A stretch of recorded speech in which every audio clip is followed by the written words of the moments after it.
পাশে গিয়ে একটা সেলফি তোলা লাগে, একটা সাইনবোর্ড বানানো লাগে, নিজ দিক দিয়ে সৌজন্য দেওয়া লাগে, যাতে নেতার নজর যাতে পড়ে যে এই ছেলেটা আমার কি করতেছে, সামসামি করতেছে, আমার ক্যাম্পাস করতেছে, বুঝানোর জন্য বলছি।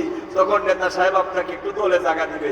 এই যদি হয় দুনিয়ার সিস্টেমস, এই যদি হয় দুনিয়ার কাস্টমস, এই যদি হয় দুনিয়ার পদ্ধতি, এই দুনিয়ায় যদি তার স্লোগান না দিলে তার দলে জায়গা না পাওয়া যায়, ঠিক মনে রাখবা, এই দুনিয়ায় যদি নবীর পক্ষে না থাকো, ইয়া রাসূলুল্লাহ না বলো, নবীর মিলাদ কিয়াম না করে হাসরে নবীর দলে জায়গা পাবে না।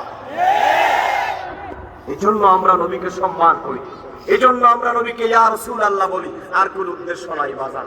হ্যাঁ হ্যাঁ, যদি আপনি করেন না, সেটা ইয়োর পার্সোনাল রাইট, এটা হচ্ছে আপনার ব্যক্তিগত সিদ্ধান্ত, এটা আপনার ব্যক্তিগত সিদ্ধান্ত, আপনার খবর, আপনার ভাষণ, আপনি করতেও পারেন নাও করতে পারেন। কিন্তু আমরা যারা পড়ি আমাদেরকে বাধা দিবেন কেন ভাই? এই কথা বলো না, ঠিক না? আপনি যদি না পড়েন আমরা তো কোনো আপত্তি করছি না, আমরা তো আপনাকে কাফের বেঈমান বলছি না, কিন্তু আমরা বলতেছি কি, একটু ইয়া রাসূলুল্লাহ বললে আমরা তো মুসলমান। আল্লাহ পাক বলেছেন কু আনফুসাকুম ওয়া আহলিকুম নারা, তুমি নিজে বাঁচো